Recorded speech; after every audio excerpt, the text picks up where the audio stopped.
At the tender age of 15, Cheryl Pierson lost her mother after a long illness. Yet, from the age of 11, she carried a dark secret. At the funeral, when my mom died, people would say to you, "Don't worry, your mom's gonna protect you and watch over you. She'll watch you, she'll watch you." So now I have, thinking in my head now, she's in heaven watching over this is happening. So at the funeral, I had promised her in the casket, I said, "Mom, you're gonna be seeing things you're not gonna like, and I'm sorry that I'm disappointing you. But you're gonna see things that you're not gonna like, and just know that I don't like it. And I've tried to stop it." Then, in her freshman year of high school, Cheryl met Rob Cuccio, an upperclassman. And for Rob, it was love at first sight. I actually thought she was gorgeous. I still think she's gorgeous, but seeing her across the gym, it was one of those moments. What did you like most about her personality? She was quirky. She really was. She had a good sense of humor. She was just very nice, genuine person. The two began dating, but always under the watchful eye and heavy hand of Cheryl's father. Cheryl wasn't allowed out of the house, and if she was, she had to be back in by 8 o'clock. 8 o'clock. 8 o'clock, 8 It's p.m. pretty restrictive. Yes, dating Cheryl was not easy. In the beginning was actually good. I got along well with her father. Her brother had moved out, and I took over that role, helping him do some of the manly chores. The more I was there, the more I noticed that something wasn't correct. Didn't take long for me to get the bug in my head of what was going on there. What was going on, according to Cheryl, is horrifying, claiming she was being sexually abused at the hands of her own father. And I would have to sit on my father's lap in front of Rob. One time I gave Rob the ice cream before I gave it to my father, and my father slapped me right across the face in front of Rob because Slapped you? I didn't give the ice cream to my father. It was disrespectful. I didn't give it to my father first. The more Rob came around, the more he was showing that this is my girl, not yours. He kind of acted like a possessive boyfriend. In what way? Always asking her to sit on his lap, always hugging her, kissing her on the cheek, or having her kiss him on the cheek. And he would always shoot me a look as I was watching, you know, and it would be something that I would do if I was trying to show somebody that it was my girl. It just didn't make sense. There was a lot of things that didn't make sense. Despite having a boyfriend, the sexual abuse continued. He would say stuff to me like, "Oh, just pretend I'm Rob." Sick stuff like that. Like I would enjoy it better because I had a guy friend now. But Cheryl kept her dark secret. For now, there was a concern even greater than her own well-being. My father became very jealous and possessive, and if Rob wanted to take me out, he would threaten to say that he was going to start on my sister. Wait. When Rob, your boyfriend, came over to the house to take you out for a date, he would get jealous and say he would start to molest your younger sister? And I'd come home, and there he would be in the bed, watching TV, bare chest, with my sister under the covers, sleeping on his chest, just like how it started with me. He was sending you a message? Oh, yeah. And I'd walk in, and he'd smirk at me, like, "Keep going out, and the same thing's gonna happen to your sister." Even more disturbing, at the time, Cheryl's little sister Joanne was only 8 years old. Why didn't you run away? Go to police? I didn't run away because I wouldn't leave my sister, and I couldn't take an 8-year-old with me. And I didn't go to the police because he had so many friends that were police, and he told me every day that nobody would believe me. But Cheryl's defenses finally crumbled. Well, one day, we were having a little bit of an argument, and Rob said to me, "I know you're sleeping with your father." That's pretty aggressive. It was, but we were having a little bit of an argument, and it just came out. And Did you really believe that? I did. And what did you say?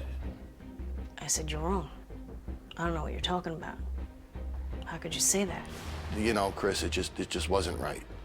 So I pressed Cheryl on it, and I continued to press her on it until she finally started crying and said, "You're right." Then I started to cry. And I said, please don't tell." I said, "Because if you tell, He'll hurt my sister. And I remember thinking, wow, thinking it's one thing, but now having the confirmation is completely a different story. I guess it was that time in the car when she told me that she confided in me that I knew that I was going to be with her the rest of my life. No matter what it took, I was going to stay with her. It was shortly after that dramatic confession that another Long Island scandal caught Cheryl's attention. The news came on about this woman who lived in Mastic. Her name was Beverly Wallace, who hired somebody to kill her husband for physically, mentally abusing her. And I just remember listening to it and going, oh my God, like, This could be a way out. this could be a way out for me. I didn't think of the murder part, and I didn't think about the killing part. I just wanted it to stop. I couldn't take it anymore. I was so worried about my sister. I didn't care about me. Once the seed was planted, the desire to see her father dead began to grow. And I was thinking about it all night.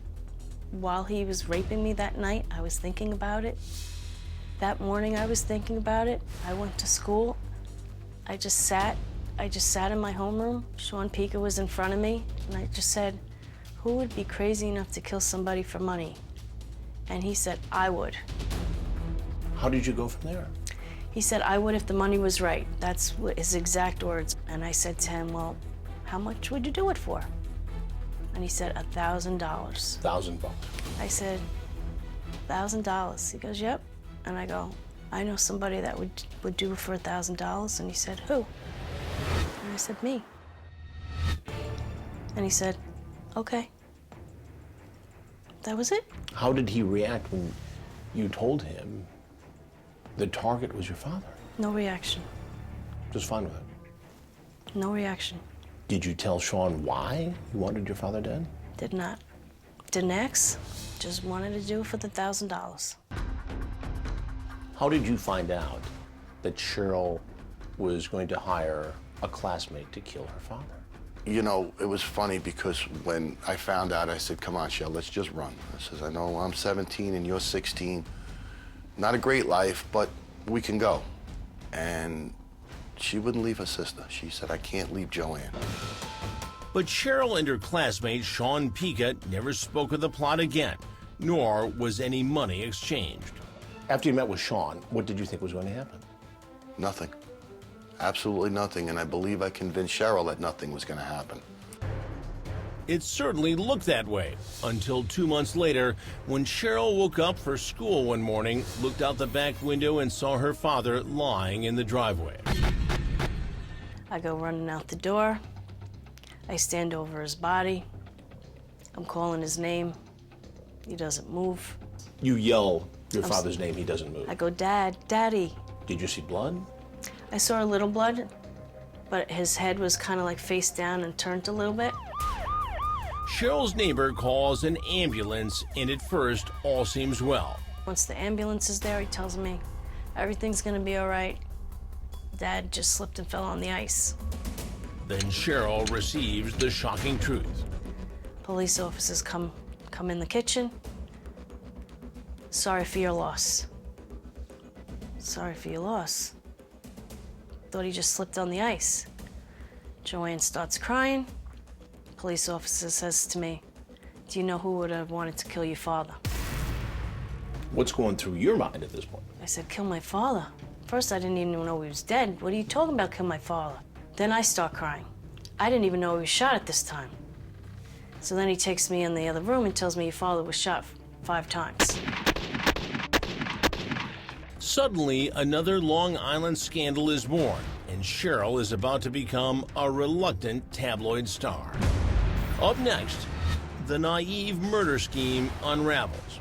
Did you realize how much trouble you were in at that point? Oh, yeah.